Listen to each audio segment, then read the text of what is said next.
우리나라에는 명절이 있지요. 설날이 있고 또 추석이 있습니다. 마찬가지로 이스라엘 백성에게 하나님이 명령하신 많은 절기들이 있고 그 절기들 가운데 큰 명절이 세 가지가 있습니다. 이것이 3대 절기인데 봄에는 유월절이 있습니다. 유월절은 초실절 혹은 무교절이라고도 불리웁니다. 여름에는 오늘 우리가 지키는 칠칠절이 있습니다. 오순절이라고도 하고 맥추절이라고도 합니다. 또 가을에는 초막절을 지킵니다.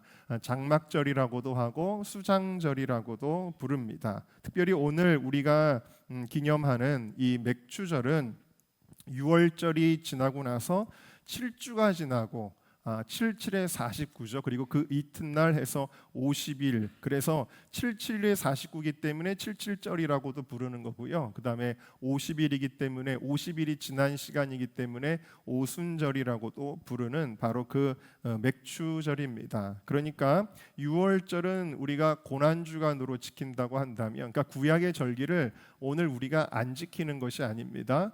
구약의 6월절은 그 정신이 오늘 고난주간과 부활절로 이렇게 이어지는 거고요. 그러니까 6월절은 예수님의 십자가 사건, 그리고 마지막에 부활하신 첫 열매 초실절 가리키는 거고요. 그 다음에 가을의 초막절은 우리가 추수감사주일로 지키게 되어지지요. 그리고 오늘 이 77절은 맥추감사주일로 우리가 지키고 있는데, 이 맥추감사주일이 어떤 의미인지 잘 모르시는 분들이 많이 계시기 때문에 그 의미를 세 가지로 여러분들과 함께 오늘 나누도록 하겠습니다. 자, 맥추절의 첫 번째 의미 우리 같이 읽어보겠습니다. 시작. 지난 날을 뒤돌아보며 인도하신 하나님께 감사하는 것입니다. 네, 이 3대 절기는 사실은 다 뭐와 관련이 있냐면 추수와 관련이 있습니다. 다시 말하면 농사 짓는 것과 관련이 있다라는 것입니다. 그런데 이스라엘 백성이 광야에 사는 동안에는 농사를 지었을까요? 그렇지 않습니다. 광야에 사는 동안에는 하늘에서 내리는 만나로 그들의 양식을 삼았고 주님께서 허락하시는 물로 음료를 삼았습니다. 그러니까 광야에 사는 그 오랜 시간 동안에는 그들은 농사를 짓지 않았기 때문에 당연히 이 절기를 지킬 수 있었을까요? 그럴 수 없었습니다. 자, 그러면 언제부터 이 절기들을 지킬 수 있었을까요? 그것은 요단강을 건너 이제 가나안 땅으로 들어가는 그 시간부터였습니다. 자, 우리 여호수아 5장 말씀을 다 같이 한번 읽어보겠습니다. 시작. 또 이스라엘 자손들이 길갈에 진쳤고 그달 14일 저녁에는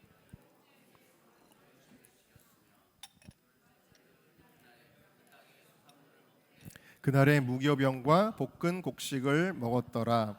또 그 땅의 소산물을 먹은 다음 날에 만나가 그쳤으니 이스라엘 사람들이 다시는 만나를 얻지 못하였고 그 해에 가나안 땅의 소산물을 먹었더라.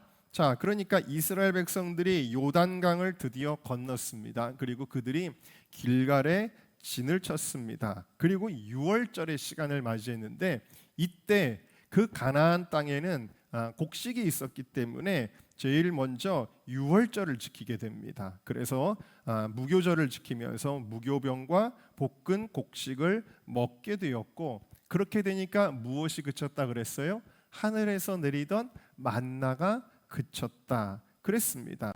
자, 그래서 이스라엘이 요단강을 건넌 직후 가나안 땅 여리고 평지에서 첫 유월절을 지켰고, 이때부터 광야의 만나가 그치고 가나안의 소산을 먹으며 감사의 절기를 드렸는데, 방금 말씀드린 것처럼 처음 그들이 지켰던 절기는 유월절, 다시 말하면 초실절이었습니다. 초실절이라는 것은 처음 열매라는 뜻인데, 그럼 이때 처음 열매는 무엇이냐? 레위기 23장에 소개가 되는데, 이때 첫 이삭은 바로 원어의 의미를 자세히 살펴보면 그 팔레스타인 땅에서 가장 먼저 열매가 맺히는 곡식이 보리입니다. 그래서 보리의 첫 이삭을 제사장에게 가져가서 제사장이 그것을 흔들어 요제로 드렸습니다. 자, 그로부터 시간이 50일이 지났습니다. 50일이 지났는데 이때 지킨 절기가 뭐냐? 바로 맥추절이다. 그래서 출애굽기 34장에는 이 맥추절 77절에 대한 내용이 나오는데 우리나라 성경으로는 맥추의 초실절이다. 그게 보리맥자잖아요. 그런데 여기 보리맥자로 되어져 있지만 실제로 맥추절의 첫 열매는 보리가 아니라 그 50일 이후에 또 수확이 시작되는 밀의 첫 열매입니다. 그리고 이 땅의 가장 주된 양식은 사실은 밀입니다. 그러니까 이게 그 양식으로서는 중요한 것인데 첫 번째 수확물로 밀의 첫 열매를 하나님 앞에 맥추절로 드리게 되어지지요. 그리고 레위기 23장에도 똑같이 안식일 그 유월절이 지나고 나서 50일 이후에 이 밀의 첫 열매를 가지고 고운 가루에 누룩을 넣어서 구워서, 다시 말하면 뭘 만들었다는 거예요? 밀가루를 가지고 빵을 만들어요. 빵을 만들어서 하나님 앞에 드렸던 절기가 바로 맥추절이다라는 사실입니다. 결론은 뭐냐? 이것은 뭐를 의미하는 거냐면 이스라엘 백성이 그동안에 애굽에서 나와가지고 광야의 그 많은 어려움들을 겪었잖아요. 그러나 그 어려운 환경 속에서도 하나님이 보호하신 줄로 믿습니다. 낮에는 구름 기둥으로, 밤에는 불 기둥으로, 또 양식을 새벽마다 만나로 내려주시고, 할렐루야. 또 마실 물을 하나님께서 반석에서 나오게 하여 주시고, 바로의 군대를 멸하셨던 하나님은 그 광야의 여정 가운데 그들을 쫓아오거나 그들을 노략하려고 했던 외적들을 아무 군대가 없던 이스라엘 백성을 대신하여 하나님이 싸워주셨다.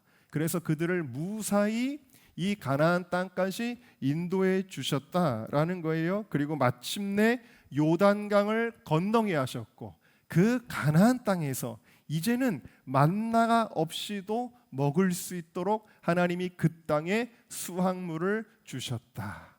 그러니까 이게 뭘 의미하는 거냐면 지금까지 하나님이 우리를 인도하여 주셨습니다. 지금까지 하나님이 우리를 지켜주셨습니다.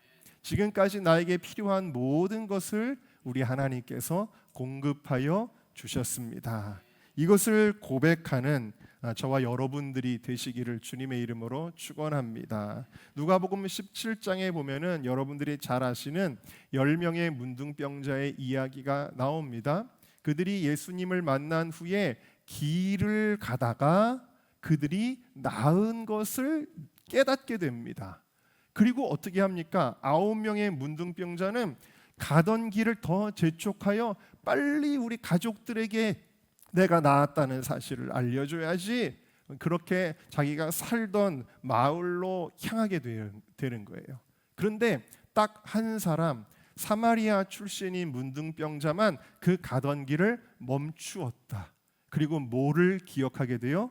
예수님이 나를 고쳐주셨구나.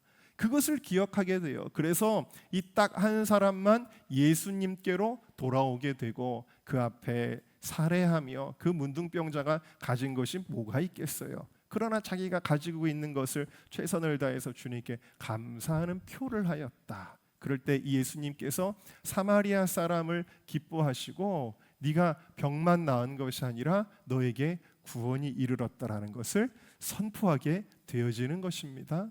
여러분, 일상생활이 혹은 여러분들의 사업과 직장과 학업이 많이 바쁘시죠? 그러나 가던 길을 멈추시기를 바랍니다. 우리는 가던 길을 멈추고 지난 날 동안 나를 인도하신 하나님의 은혜를 기억해야 될 줄로 믿습니다. 그리고 하나님께 찬양과 감사를 드릴 때 하나님께서는 그 9명의 문둥병자에게 그냥 시시하게 육체적인 어떤 그런 것으로 끝내는 것이 아니라 바로 우리의 영혼 가운데 하나님의 놀라운 축복을 부어주시는 은혜가 있게 되어질 줄로 믿습니다. 어제 그 챗 GPT한테 제가 목회를 처음 시작했던 임시 목회를 시작했던 그 날짜를 입력을 했습니다. 그랬더니 내가 여기 얼마나 목회를 했니? 라고 이렇게 물어봤습니다. 그랬더니 은정교회 17년 7개월째 목회 중이십니다 라고 챗 GPT가 저에게 대답을 해서 저도 깜짝 놀랐습니다. 아니 벌써 시간이 그렇게 지났나? 어떻게 보면 저의 가장 젊은 시간들, 가장 어떻게 보면 가장 활동을 잘할 수 있는 이런 시간들 가운데 많은 시간들을 이곳에서 내가 보냈구나라는 생각이 드는데, 그 17년 전에 은정교회에 처음 왔을 때와 지금을 생각해 보면 정말 많은 하나님의 은혜가 있었습니다. 너무나 많은 것이 달라지고 또 갖춰지고 발전하고 그런 것을 제가 여러분들에게 설명하지 않아도 여러분들이 너무나 잘 아실 것입니다. 물론 우리가 건물로 또 어떤 눈에 보이는 환경으로도 정말 엄청난 변화를 하나님이 허락해 주시고 너무 감사한 일들이 많이 있었을 뿐만 아니라, 또 교회에 여러 가지 어려움이 닥쳤을 때도 하나님께서 기적을 베풀어 주셔서 정말 뭐 누가 국회의원이 도와줘도 되지 않는 거를 하나님께서 다 이렇게 풀어주시고, 문제가 정말 여러 가지 산적한 문제가 많았던 교회를 하나님이 다 해결해 주신 거, 정말 하나님의 은혜다라는 생각이 들고, 그것도 그렇지만 여러분들 우리 은정교회의 믿음의 집이 계속해서 커가는 것은 그 무엇과도 비교할 수 없는 하나님의 은혜인 줄로 믿습니다. 어제도 우리 전도사님이 와서 저한테 보고를 하는 거예요. 목사님 왜 그러냐 그랬더니 청년들이 자발적으로 또 작정하고 뭐 40일 동안 새벽 제단을 쌓는다고 합니다. 그러는 거예요. 여러분, 어느 교회에서 강제로 시켜도 청년들이 할까 말까 하는데 누가 시작하겠다고 하니까 나도 할래, 그러겠다 또 나도 할래 이러면서 애들이 자발적으로 같이 이렇게 기도를 작정하는 것을 볼 때 참 너무 감사하다라는 생각이 들었습니다. 그렇게 믿음이 성장하는 것이 그게 하루아침에 되는 것이 아니거든요. 정말 오랜 시간 동안 신앙의 훈련과 또 하나님을 만나는 인격적인 경험들이 쌓이고 쌓여야만 그것이 되어지는 것이거든요. 그리고 지난 날 동안에 하나님이 베풀어 주신 모든 은혜를 생각하니까 뭐 할 것밖에는 없어요? 감사할 것밖에는 없더라고요. 단순히 여러분, 우리가 맥주 감사주의를 지키면 지난 6개월 동안 하나님이 베푸신 은혜에 감사합시다라고 말하지만, 단순히 지난 6개월의 문제겠습니까? 1, 2년의 문제이겠습니까? 우리의 인생을 다 뒤돌아 보아도 주님의 은혜가 아닌 것이 하나도 없는 것입니다. 여러분, 우리들의 인생 가운데 왜 힘든 일이 없었겠어요? 왜 고난이 없었겠어요? 야곱도 바로왕 앞에 섰을 때 그가 뭐라고 고백을 하냐면, 나의 인생 지난 120년 동안이 참 험악한 인생이었습니다 라고 그렇게 고백을 하죠. 실제로 야곱은 고생을 많이 했습니다. 외삼촌 라반의 집에 가서 14년 동안 죽을 고생을 하였고, 에서에게 죽을 고비를 몇 번을 넘기게 되었고, 참 고생을 많이 하고, 그 다음에 자기가 사랑하는 아들 요셉을 잃어버린 줄 알고 피눈물을 흘리기도 했었고, 그러나 험악한 세월을 보냈지만 결국 어디에 서 있어요? 바로왕 앞에 그 애굽의 국무총리의 아버지의 자격으로 서 있는 것입니다. 여러분, 무엇을 의미합니까? 비록 지난날의 세월에 고난과 역경은 많이 있었지만, 다시 말하면 우리가 걸어온 길들이 그냥 평탄한 길이 아니라 때로는 강을 건너야 했고 때로는 산을 맞닥뜨렸지만 어떻게 됐다라는 거예요? 그 강을 하나님이 건너게 하셨고 그 산을 넘어가게 하셨다. 그래서 결국 구속사의 하나님의 뜻을 이루고 그 애굽에까지 인도하신 하나님께 감사를 드리는 것입니다.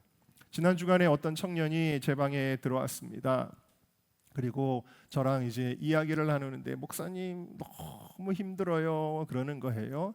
사실 항상 좀 힘들다는 그런 이제 호소를 저에게 많이 하기는 합니다만, 가만 제가 생각해 보니까 무슨 생각이 들었냐면은 지금으로부터 3년 전에 저랑 상담을 참 많이 했었는데, 그때 정말 죽을 것 같다 그랬거든요. 당장 죽을 것 같았다는 거예요. 그런데 그리고 보니까 그때 안 죽었어요. 안 죽고 지금까지 또 살아서 오히려 그때보다 더 건강해졌어요, 얼굴도. 그래가지고 저랑 또 마주하고 이 얘기를 하고 있는 거예요. 여전히 목사님 저는 이게 힘들고 저게 힘들고 이야기를 하지만 3년 전에 당장 죽을 것 같이 얘기했는데 하나님께서 그 모든 것들 그래도 지나오게 하셨잖아요. 할렐루야. 여러분 이게 다 하나님의 은혜인 줄로 믿습니다. 우리 장로님, 권사님들 신방 가면은 무슨 찬송 부를까요? 그러면 가장 많이 좋아하시는 찬송이 있습니다. 그게 무슨 찬송인지 아세요? 맞아요. 우리 한번 불러볼까요? 지금까지 지내온 것 주의 크신 은혜라 한이 없는 주의 사랑 어찌 이루 말하랴. 자나깨나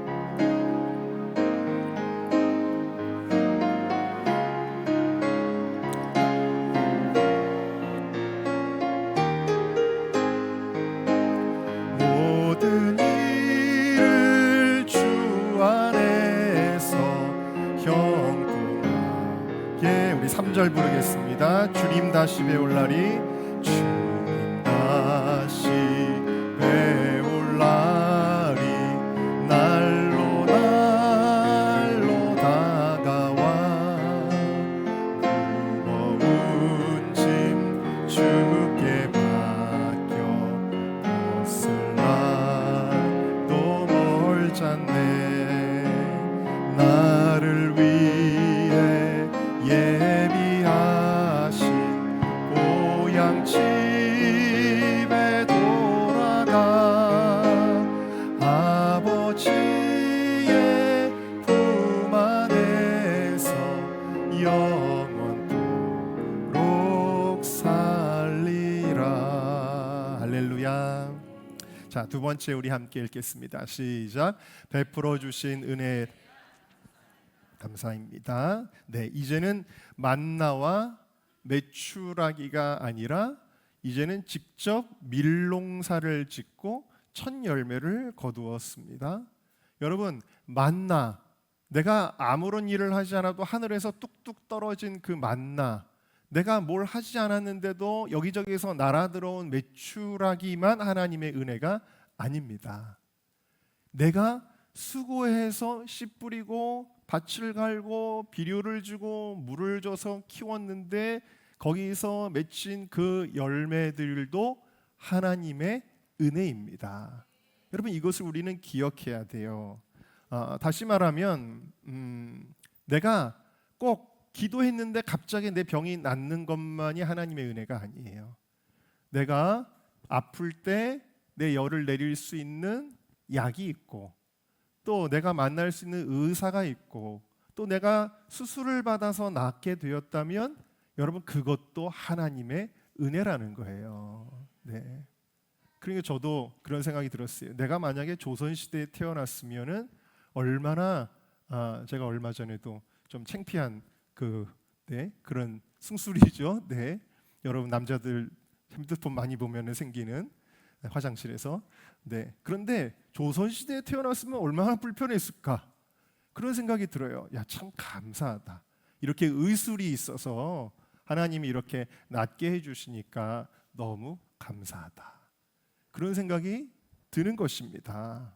자, 그래서 오늘 출애굽기 23장 16절 말씀 이렇게 이야기하고 계시는데 우리 같이 한번 읽어보겠습니다. 시작. 맥주절을 지키라. 이는 네가 수고하여 밭에 뿌린 것에 첫 열매를 거둠이니라. 수장절을 지키라. 이는 네가 수고하여 이룬 것을 연말에 밭에서부터 거두어 저장함이니라. 네, 수장절에다가 밑줄을 제가 잘못 쳤네요. 자, 맥주절을 지키라. 이는 네가 수고하여 밭에 뿌린 것의 첫 열매를 거둠이니라. 그러니까 이 열매는 네가 수고한 거라는 거예요. 자, 그런데 여러분 생각을 해보세요. 내가 수고하면 수고한 만큼 반드시 거두는 것일까요? 성경은 저주를 받은 자의 농사에 대해서 이렇게 이야기를 하고 있는데요. 한번 볼까요? 신명기 28장. 자, 한번 읽어봅시다. 시작. 네가 많은 종자를 들에 뿌릴지라도. 네, 제가 그냥 설명해 드릴게요. 자, 저주를 받은 사람은 씨를 뿌려도 누가 와서 다 먹어버린대요? 메뚜기가 먹어버린대요. 39절을 볼까요? 포도원을 갖고 오요. 포도를 심고 포도를 키우는데 이 포도를 누가 다 먹어버려요? 벌레가 다 먹어버려요. 40절에 보니까 감람나무를 키우는데 태풍이 불면 어떻게 됩니까? 막 나무의 열매들이 다 그냥 낙과되죠. 여러분, 내가 수고한 대로 거둘 수 있나요? 그렇지 않습니다. 하나님이 보호하시고 지켜주시고 키워주시는 거예요. 햇빛과 바람과 수분과 양분과 그리고 그 나무의 그 곡식의 생명력을 주관하시는 분은 하나님이시다. 그래서 우리 지난주에 우리 시편 128편 말씀 읽었는데 이렇게 우리에게 말씀하고 있습니다. 자, 시편 128편 시작. 여호와를 경외하며 그 도에 행하는 자마다 복이 있도다. 네가 네 손이 수고한 대로 먹을 것이라. 네가 복되고 형통하리로다. 그러니까 하나님을 경외하는 자의 복이 뭐냐? 네가 한 것에 대한 열매를 거둘 수 있게 되는 것. 그게 복이다라는 거예요. 그러니까 여러분, 되게 자기가 공부를 잘해가지고 혹은 공부를 열심히 해서 좋은 대학 간 아이들이 하나님께 감사할 줄 모르는 경우가 있어요. 내가 공부 열심히 했는데, 내가 머리 좋아가지고 대학교 갔는데, 그렇지 않다라는 거예요.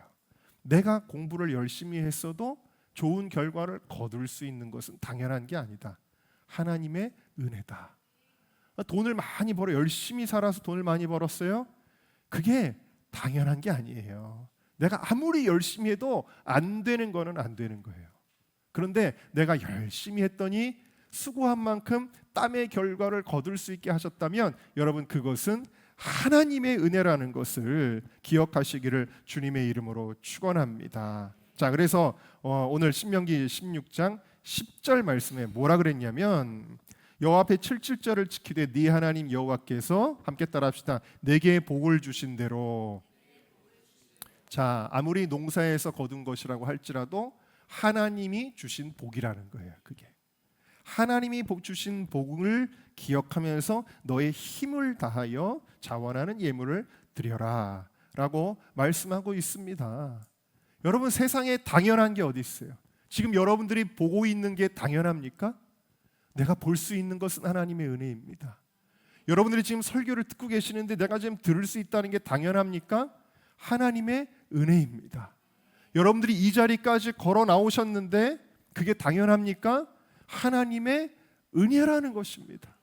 제가 사실 이번에 치질 수술하고 나서 되게 크게 깨달은 게 하나가 있어요. 그게 뭐냐면, 이제 수술하고 나서는 이게 이제 아직 아물지 않으니까 여기가 여러 가지 통증이나 이런 것들이 여러 가지 그거에 영향을 줘서 그런지 화장실을 가는 일이 하루 종일인 거예요. 아주 계속 배가 안 좋고, 그래서 사실 오늘 아침에도 화장실이 한 30분 들락날락거리기도 했는데 제가 그러면서 깨달은 게 있어요.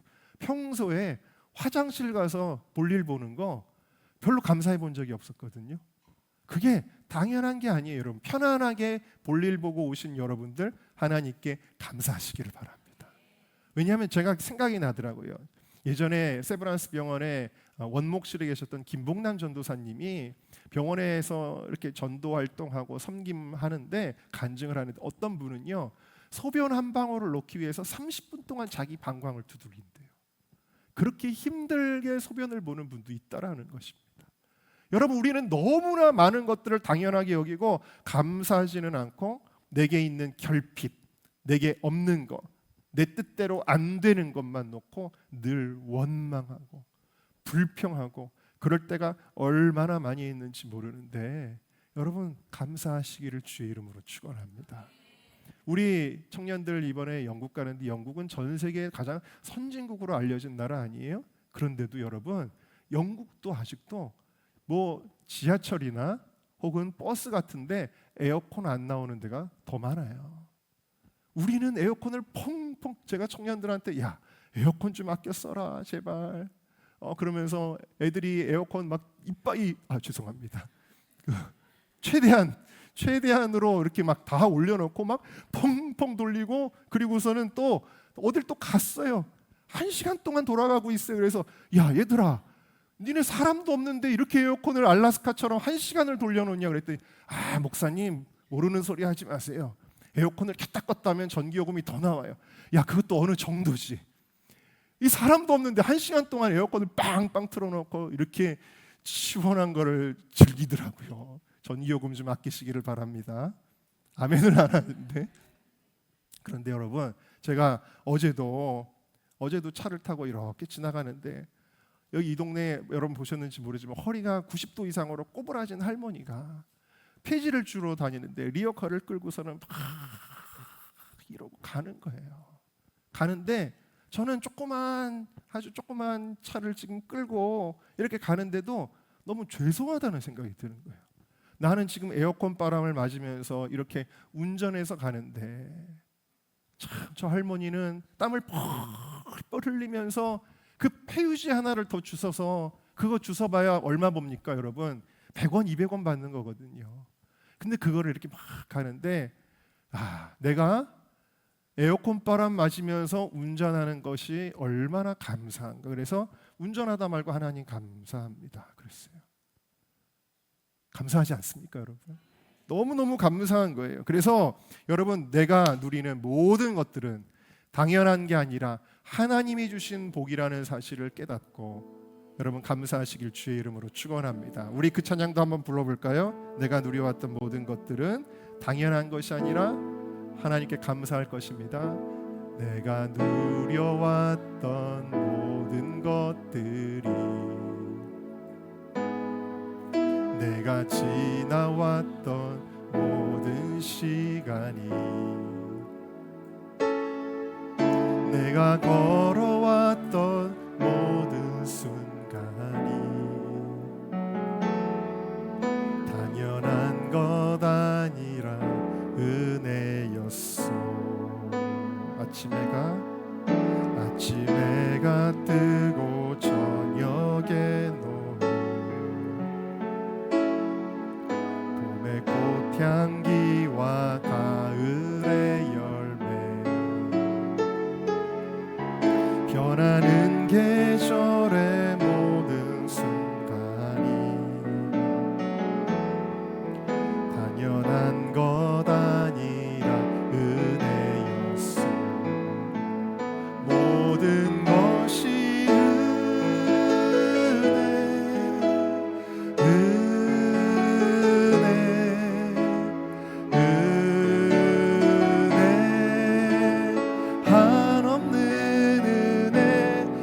삶에 당연한 건 하나도 없었던 것을 모든 것이 은혜였소. 아멘. 자, 우리 마지막으로 세 번째 읽겠습니다. 시작. 생명 주신 예수님께 대한 감사입니다. 자, 출애굽기 23장 16절 다시 한번 읽어봅시다. 시작. 맥추절을 지키라. 이는 네가 수고하여 밭에 뿌린 것에 첫 열매를 거둠이니라. 무엇을 거뒀다고요? 첫 열매. 자, 그런데 이 첫 열매 정신이 여러분들에게 있기를 바랍니다. 항상 우리 하나님께는 나중에 뭐 하는 거 아니에요. 뭐 내가 어떤 분들은 이래요. 요즘에 너무 내가 바빠서 예배를 못 드립니다. 내가 너무 중요한 일들이 많아서 기도를 못합니다. 여러분, 그런 게 어디 있어요? 바쁠수록 중요한 일들이 많을수록 예배가 더욱 1번이 되시기를 주의 이름으로 축원합니다. 항상 하나님께는 첫 번째 거를 드려야 되는 거예요. 그러니까 식사를 할 때도 여러분 집에 좋은 것이 있을 때도 우리 또 권사님들 그러죠. 예전에 우리 여기서 앞에서 농사 지셨잖아요. 이제는 이제 공원이 돼가지고 농사를 못 짓지만 우리 권사님들이 농사 지면은 제일 먼저 호박이 열립니다. 그러면 그거 가지고 오세요. 목사님 첫 열매입니다. 그리고서는 가져와요. 그럼 제가 기도해주고 축복해주고 그랬습니다. 뭐 그 농사 짓는 것 뿐입니까? 우리에게 이 첫 열매 정신이 굉장히 중요한 거예요. 주일이 무엇입니까? 일주일의 첫 시간, 첫날을 하나님 앞에 드리는 거예요.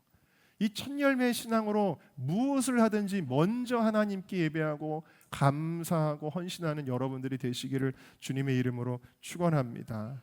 저는 그래서 아르바이트 할 때도 첫 열매 하나님 앞에 드렸었고, 제가 전도사 생활할 때도 첫 열매를 하나님 앞에 드렸습니다. 저희 교회에는 여러분 모두 다 이렇게 우리가 형편이 좋으신 분들이 많지는 않지만 우리 교회 오는 사역자들이 다 형편이 안 좋은 아이들이 많이 와서 사역을 했잖아요. 그런데 제가 이런 얘기해도 시험 안 들 것 같다, 내가 정말 축복하는 제자다 이렇게 생각이 되면은요, 제가 뭐 돈도 없고 그래도 제가 딱 얘기합니다. 아무개 전도사 첫 열매는 하나님 앞에 드려, 딱 그랬습니다. 그래서 실제로 우리 최주원 전도사님도 제가 그 얘기했죠. 첫 열매 하나님 앞에 드렸습니다. 이거는 그거를 무슨 재정에 보태려고 말씀드린 게 아니라 복 받기를 원하는 마음으로 그렇게 한 거예요. 그래서 여러분 잠언 3장 9절은 이렇게 우리에게 명령하고 계시는데요. 읽어보겠습니다. 시작. 내 재물과 내 소산물의 처음 익은 열매로 여호와를 공경하라. 그러니까 직장에 취직하면 뭐 우리나라 전통이 뭐 어머니께 내복 사드리는 거, 여러분 부모님께 잘해야 되지만 부모님은 두 번째예요. 우리 하나님이 첫 번째가 돼야 된다라는 것입니다. 왜? 첫 열매는 무엇을 의미하냐면요, 첫 열매는 전부라는 것을 의미해요. 첫 열매는 예를 들어서 11조는 10분의 1이 아니라 첫 번째 모든 것을 의미하는 게 그것이 1번이라는 것입니다. 그래서 하나님이 이스라엘을 유월절 사건을 통해서 구원하실 때 장자가 다 죽을 수밖에 없는데 장자를 살려주시면서 너희들의 장자는 다 내 것이라고 말할 때는 그 장자만 내 거라는 게 아니라 이스라엘은 내 거다라는 뜻을 가지고 있어요. 그런데 여러분, 이 첫 열매에는 더 깊은 영적 의미가 있습니다. 고린도후서 15장 20절을 같이 읽어보겠습니다. 시작. 그러나 이제 그리스도께서 죽은 자 가운데서 다시 살아나사 잠자는 자들의 첫 열매가 되셨도다. 자, 이 첫 열매는 영적으로는 누구를 의미하는 거예요? 예수님이십니다. 예수님은 하나님의 아들, 독생자 아들이신데 하나님의 전부이십니다. 그 전부이신 예수 그리스도께서 죽으시고 다시 부활한 첫 열매가 되신 것입니다. 그래서 예수님은 이 절기들이 말하는 모든 첫 열매는 사실은 예수 그리스도를 가리키는 것입니다. 다시 말하면 우리가 포도원을 거둬서 포도 열매를 많이 거둬서도 감사하고, 보리를 거둬서도 감사하고, 밀추수를 해서도 감사하고, 사과를 거둬서 감사하고, 다 감사한 것이지만 이런 물질적인 것에 대한 감사의 차원을 넘어서 비록 무화과 나무에 무화과가 없고 밭에 소출이 없고 외양간에 송아지가 없을지라도 나는 누구를 인하여? 여호와를 인하여 감사하리라는 하박국의 고백과 같이 오늘 내가 아직 직장 생활이 잘 안 되고 사업이 안 되고 내가 아직 건강이 아직 불편하고 여러 가지 문제들이 산적해 있을지라도 그럼에도 불구하고 우리가 100% 감사할 수 있는 이유는 예수님 때문이다라는 것입니다. 예수님 한 분만으로도 우리는 감사할 수밖에 없는 것입니다.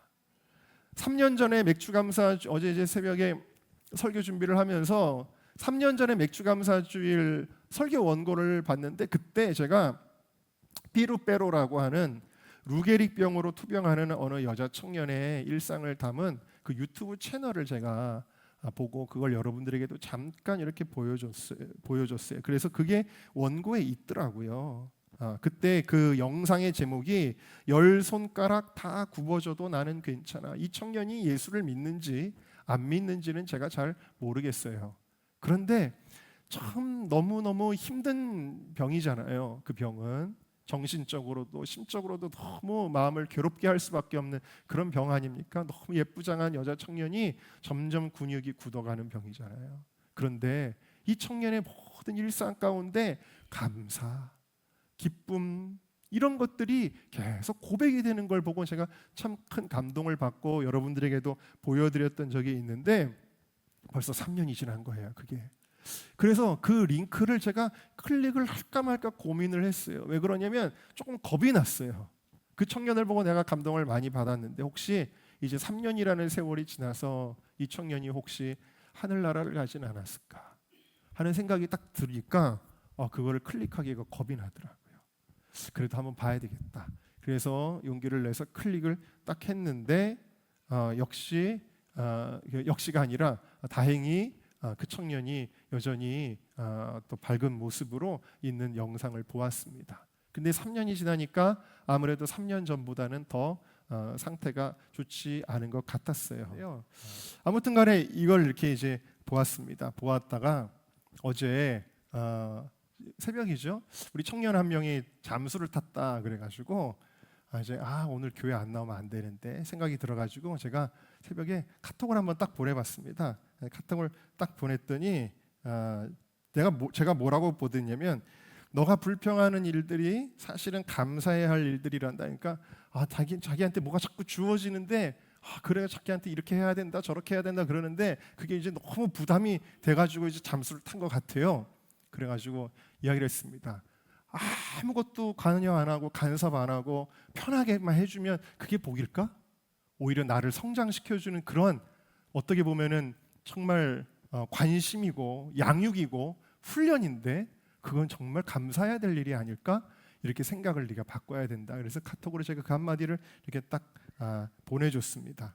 그리고 나서 책상에 이제 설교 준비할 때 제가 안 졸리려고 이렇게 간식 같은 걸 계속 좀 먹는데 누가 책상에다 갖다 놔가지고 제가 하나 먹은 게 있어요. 이게 뭐 마이구미라는 거 혹시 아세요, 여러분? 마이구미 껍데기가 이렇게 있는데 마이구미에 뭐라고 써 있냐면 설탕 제로라고 써 있어요. 그걸 보면서 마이구미에는 설탕이 없어. 설탕이 없어서 감사하지 그랬습니다. 무슨 얘기냐면 여러분 설탕이 있으면 달콤하고 맛있고 좋지만 우리 몸에는 해로운 거잖아요. 여러분들의 삶에 설탕이 다가올 때 그건 오히려 여러분 유혹이에요. 그런데 설탕이 없으면은 좀 힘든 것 같고 그래도 그게 나한테 유익이니까 그게 유익한가 이러면서 이제 제가 이렇게 권면을 하느라고 보냈습니다. 그랬더니 이미 잘 본인은 스스로 이제 회복을 하고 이제 뭐 교회 나올 준비가 딱 돼 있어서 제가 이제 또 감사했습니다. 역시 잘했어 뭐 이러면서 그랬습니다. 그러다가 제가 이 영상 본 거를 이야기를 했어요.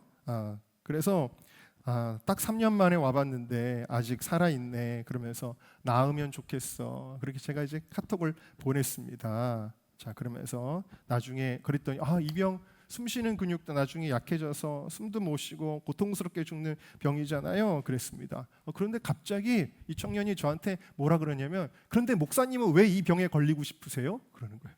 그래서 갑자기 이게 새벽에 이게 무슨 자는 뭐라 그러지? 홍두깨? 네.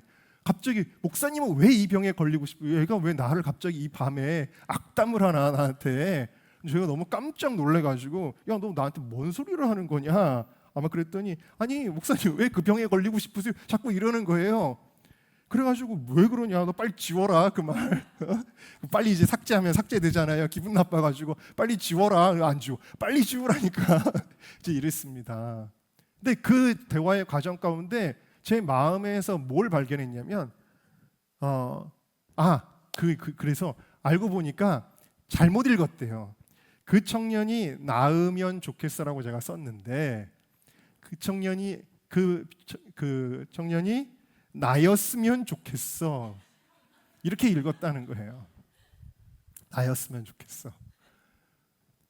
그래가지고 제가 근데 그 순간에 제가 망치로 머리를 띵 맞은 것 같은 깨달음이 들었어요. 그게 뭔지 아세요? 그 청년을 보면서 너무 안타깝다. 이 청년이 정말 나았으면 좋겠다라고 생각했지만 정말 이 청년이 아프지 않고 그 아픈 게 나였으면 좋겠다라고 생각할 수 있을까? 내가 지금 저 침대에 누워서 점점 몸이 굳어가는 그 병을 너는 나 대신 내가 그렇게 아플게 라고 내가 그렇게 할 수 있을까? 그 생각을 한 거예요. 그런데 솔직히 선뜻 자신이 없더라고요. 그리고 나서 깨달았습니다. 그래서 제가 이렇게 얘기했어요.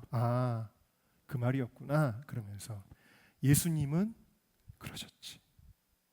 예수님은 우리가 죄의 병에 걸려 영원한 멸망으로 영원한 고통으로 망해가고 있는데 죽어가고 있는데 그 죄의 고통이라고 하는 것은 이런 질병과는 비교도 할 수 없는 무지막지한 고통인데 예수님은 우리를 바라보시면서 그게 나였으면 좋겠어.